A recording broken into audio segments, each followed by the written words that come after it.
You can't replace part of the brain. Like, you treat them the same. A source of truth for the MedTech industry. Coexists with the prophets. Robot understands things automatically. Number one show in the MedTech industry. So Stryker got ahead of that and changed in the 90s, built $1 billion company that held up high, a lot of things. Stayed in MedTech with your host, Omar and Khateeb. What's going on, you MedRep savages? And this week's video is going to be about not only how to go outbound and use social media to get a surgeon meeting, but also how do you make sure that they show up for the meeting? And if the surgeon is not a good fit, how do you turn that seemingly waste of time into something of value? Okay. Now, before we jump into that, I want to remind you that if you're a medical salesperson, you have to level up your game. You have to invest in yourself and more specifically your skills. More and more people are starting to request med reps to have the skill set of being able to go outbound, to use social media to sell. And my course is going to teach you how to do that. The Medical Sales Network Effects program is a full course that teaches you how to use LinkedIn and other digital channels such as email to be persuasive. How do you understand psychology? How do you word things to get somebody to take the next step in action? Plus, you're going to be put into a private group. This is a self-paced learning program, so you can take a whole weekend to do this, or you can take a month to do this. But you'll also be put into a VIP group where I have a lot of other reps, CEOs, VPs. Plus, we have every other week a weekly call. A lot of times, because I can't schedule the weekly call, a lot of times I'll give you my private Zoom link and do a one-on-one with you. So I do everything I can to put my students in the best position of success.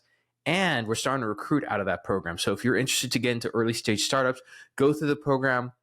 It'll put yourself in a much better position to get a recommendation from me and hopefully place you in into a early stage company. Check the show notes below. You get a special link at a discount, right? Just because you're a listener of this show. So let's start with the setting. So first of all, one of the things that my company does is helps early stage companies commercialize their products. Okay, we do that in two ways. One is by creating content and using demand generation strategies to generate interest and inbound demand for a product. We do that through webinars, paid ads, organic, so on and so forth. The other side is actually going outbound because, yes, while I'm a big fan of marketing, there is a outbound sales process that is needed. And so part of this is, again, I do all this from home. I'm not getting on a plane. I'm not going anywhere. And so the things that I teach, I actually build an enterprise business around as well. So let me give you the setting. The setting is a robotics company that I'm working with who's looking for very specific types of surgeons, early adopters, right? So we developed a specific profile of what that type of surgeon looks like, and between using a database such as Alpha Sophia, which, by the way, if you want to go check out Alpha Sophia and see the data that they got, just go to alphasophia.com/Omar, gets you 3 free searches. And if you decide to use it, it's only $300. Okay. And using things like LinkedIn. So I profiled some surgeons and I found one that, based on her procedure volume, her LinkedIn profile, the content she puts out, her website, I was like, this is a good adopter, right? But I don't know that. I have to, get her on a Zoom call and see. So I designed and architected a very specific and persuasive message. I'm going to tell you specifically what I sent to her. I said, "Hey, Dr. So-and-so, I was reaching out to you because you came up in my search for a very specific type of surgeon. I won't mention the specialty. I read more about your practice in New Jersey. I represent XYZ company. It's a new robotic platform looking for innovative surgeons to be part of a limited release." Now, just me saying that by itself, saying that this is a limited release, it raises the barrier. So it's like, hey, I specifically sought you out and we're looking for a small group of surgeons, right? Okay. Then I say they created a new category of surgery, and I wanted to share with you this quick 5-minute CME video to see if the procedure interests you. Now, yes, my company is able to put CME credits on content, and that does help the surgeon to watch it. But even without the CME, a lot of these surgeons watch this video because they're just curious, right? A lot of times I have to follow up with them and say, "Hey, did you know you get a CME credit, for watching that video?" All right. Now, I created that video, which, by the way, I don't create this for all doctors. It's one video that I sent to every single doctor over and over again.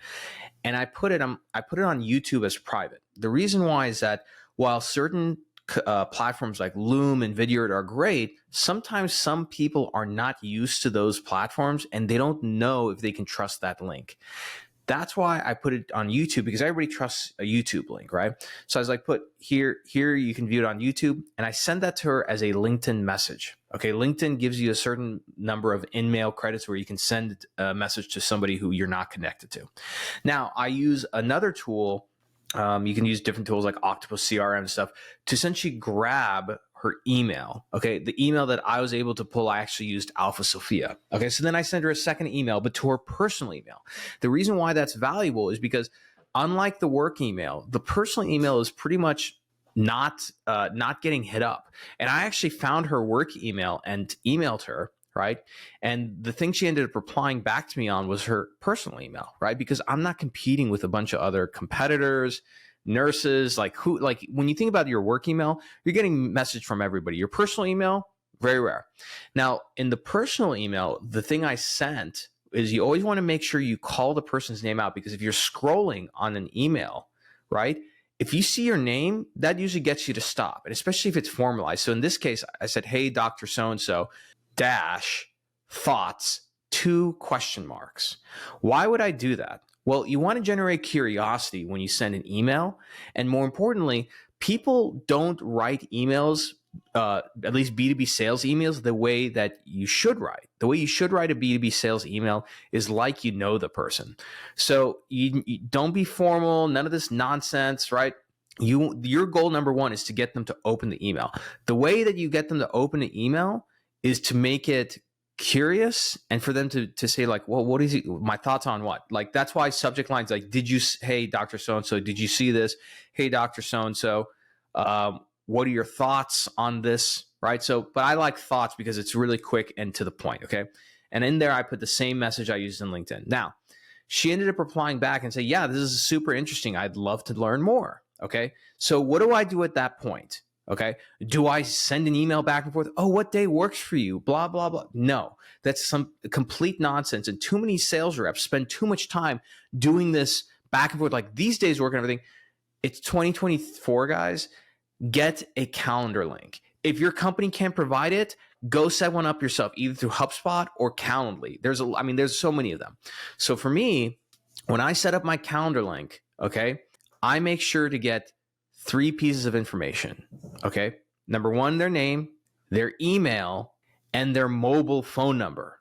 Why?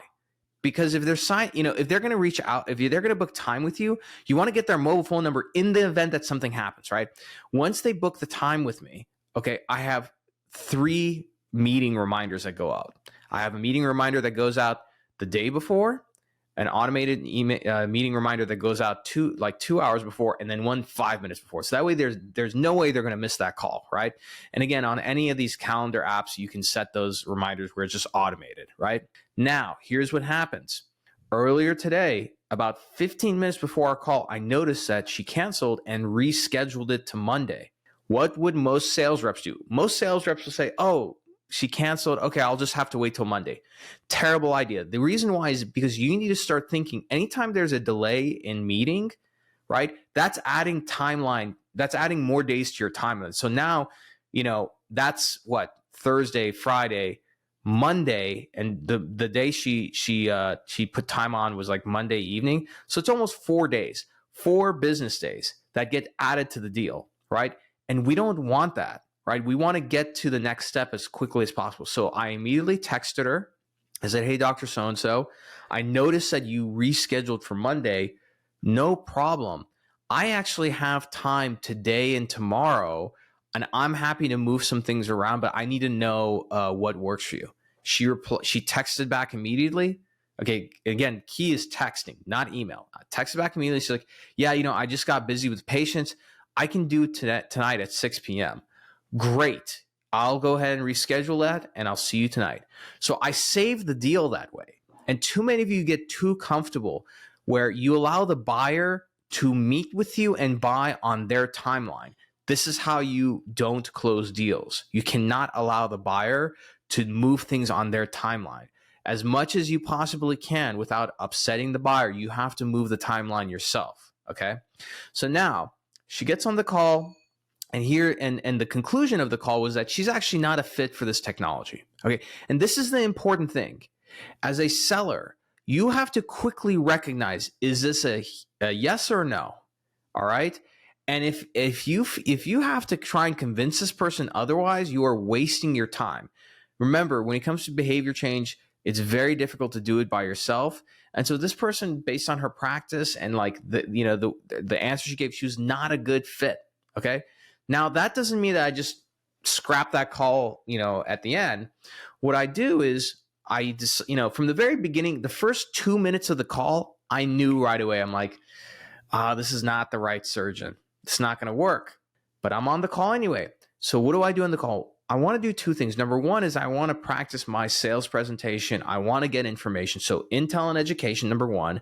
And number two is network. Okay. Let's start with the intel and education first. So first, I kind of realized there's a couple of areas of my presentation and my talk track I need to refine, but also in my discussion with her, there's a couple of things that I said, and she said, "Oh, I don't know if I don't agree with that."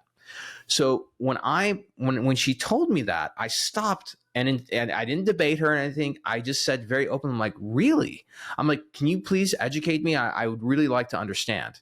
Right. So that's now I'm having like a peer-to-peer with her. I'm not, a sales guy who's, trying to debate about anything. So now she educates me and gives me a perspective on the product that I didn't think about. Right. So I'm able to use that to inform my sales process. Now, quick side note, by the way, another thing that many of you do not do, you guys don't record your calls. You should be absolutely recording your calls. How are you going to get better, right? Now, if you don't so for me, I used to record all my calls. I don't record my calls all the time nowadays. What I do use is an AI note taker. So you can use Otter.ai or Fireflies. I use Fireflies, and that's something that just goes into the meeting, listens, and then dictates and gives you a summary of all the notes afterwards. That way, I'm not having to take notes. I can kind of pay attention to what's going on, okay? Now, we had an exchange. I was able to ask her some questions. And again, I still got questions out of her because I'm going to have to report back to the CEO why this person wasn't a good fit. So when I'm asking her questions, and we went through like 5 or 6 questions where I'm gathering intel from her, I told her, I'm like, "Hey, sorry about the questions. Like, the company kind of requires me to ask these," right? She had no problem. We had a good discussion. But then when we ended, this is the key. This is the network part, is that physicians generally do like to help. I said, "Hey, doctor, I really do appreciate, I appreciate you, getting on the phone, on Zoom with me and talking." I was like, "I'm just out of curiosity, and you don't have to make an introduction. And if you don't have anybody in mind right now, it's no problem, but I want you to think about it. But can you give it some thought? And if you know of a physician and surgeon who you think would be a good fit for this product, do you mind letting me know who they are? And again, you don't have to make an introduction. Just let me know their name and I'll look them up." She's like, "Yeah, absolutely. Let me give it some thought." So now I have a reason to follow up with her and hopefully to see that she's going to give me some names. Now, here's a key part. Now, some of you may not be comfortable doing this, but again, in the world of sales, this is all, it's all about negotiation, leverage, and more importantly, making a relationship. At the end of the call, I also told her, I was like, "Hey, doctor," I was like, this product doesn't seem like it's a good fit for you. I'm the one, by the way, who said that. You have to, as soon as you determine that they're not a good fit, you need to say that yourself to have a little bit of leverage in that relationship, right? Versus being a typical like needy seller, right? So and I think I definitely won some respect out of her just by saying like, "Hey, I can tell that based on your practice and what you've told me, like, it doesn't seem like this is a product that's really like a good fit for you guys." Totally okay, right? But then I said, "Hey, I'm connected to a lot of med device companies. I see a lot of interesting things. I'd love to stay connected with you. Can you tell me what kind of products you are interested in?" And she said, "Yeah, I'm actually very interested in XYZ products, this, that, and the other, right? Those are the products I get really excited." I'm like, "Great." I'm like, I'm always on LinkedIn. I'm checking things out. So if I come across companies that are like that, I'll send them your way. And then I also said, "By the way, just so I know, what is your hourly rate for consulting," right? And she told me, okay. And a physician is going to appreciate that because now they're thinking, "Oh, this person might be able to get me connected, give me some business, etc." Right? And so now when I follow up with her and say, "Hey, do you have any recommendations?" You better believe that because in her mind she feels that, "Hey, this guy might be able to help me down the line. Let me help him now by giving him some names." They absolutely will. So that's how I want you to think about this stuff, right? You have to elevate the game, right? So thinking about how do you ensure that they're going to open your message, right? How do you ensure that they're going to show up to your meeting? And then if they show up to the meeting, they're not a fit, okay, that's fine. How do you leverage that to maybe get you connected to the right person, right? That's the end of the day, like that's kind of the beauty about what we do in sales, right? Where this is the artistic part. There's not really a way to automate these things, right? But you have to start coming up with your own algorithm in your mind as to how are you going to manage these processes. So that being said, that's the lesson of the day. Hope you enjoyed it. If you enjoyed this, like this video, give our show 5 stars on Spotify and Apple, subscribe, and we'll see you all next time. Thank you for enjoying another epic episode of The State of MedTech. If you're feeling inspired and love this episode, do us a favor, hit that subscribe button and turn notifications on so you never miss an episode. And be sure to give us 5 stars and write a short review because that helps more people discover this amazing community of ours. If you're a company who has an executive that you'd like to be on the show, or perhaps you want to sponsor one of the episodes, shoot us an email at hello@khateebandco.com. Take care, and we'll see you next time.